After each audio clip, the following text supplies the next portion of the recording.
Nammo. Good morning. Thank you for joining me for our daily practice check-in. Listen, listen, listen. This beautiful sound calls us back to our true home.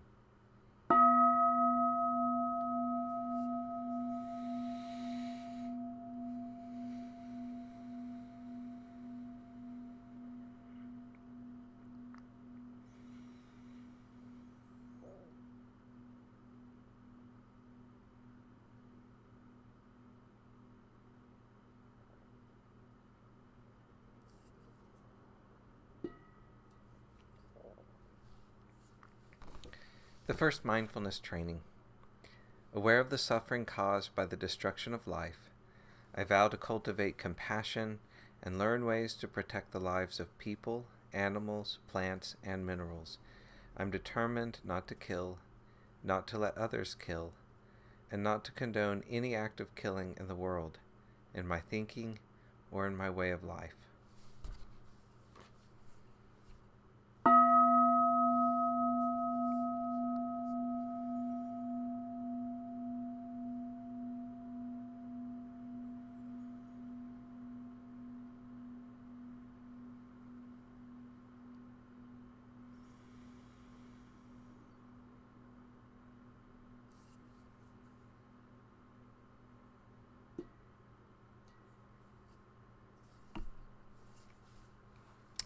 We're starting a new Dhamma talk by Ajahn Chah from his book Bodhinyana.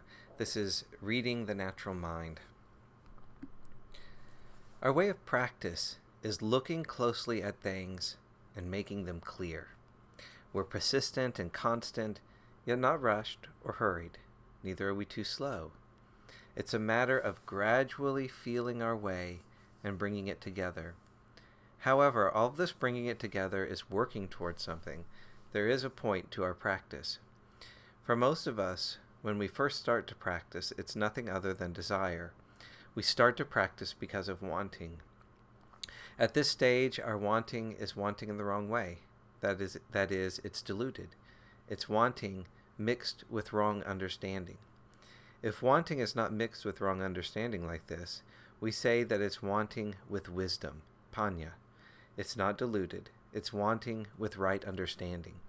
In a case like this, we say that it's due to a person's parami, or past accumulations. However, this isn't the case with everyone. Some people don't want to have desire, or they want not to have desires, because they think that our practice is directed at not wanting. However, if there's no desire, then there's no way of practice. We can see this for ourselves. The Buddha and all his disciples practiced to put an end to defilements. We must want to practice and must want to put an end to defilements. We must want to have a peace of mind and want not to have confusion. However, if this wanting is mixed with wrong understanding, then it will only amount to more difficulties for us.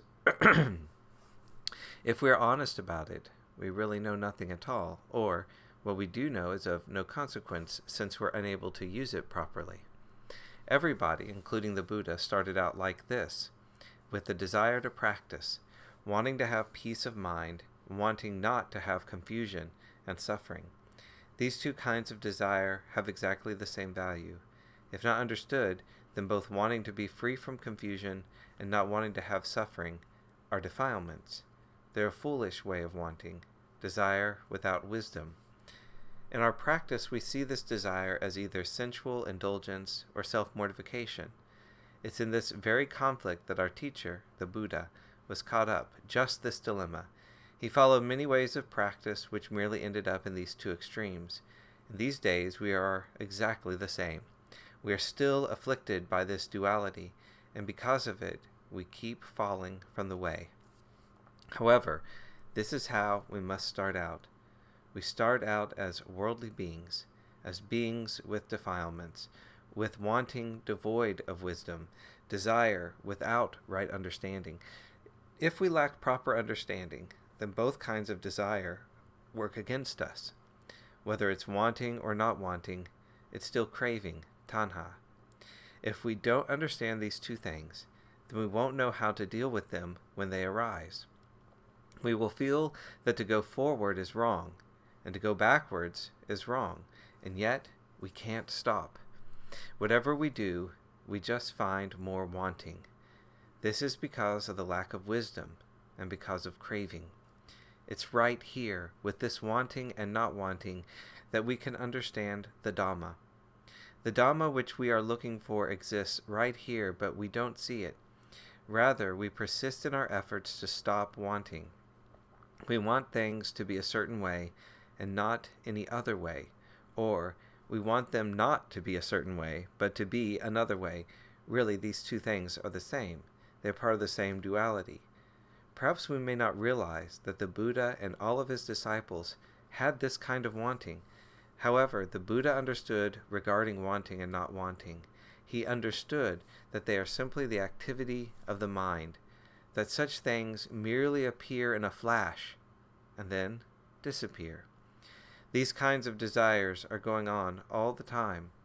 When there is wisdom, we don't identify with them. We are free from clinging. Whether it's wanting or not wanting, we simply see it as such. In reality, it's merely the activity of the natural mind. When we take a close look, we see clearly that this is how it is.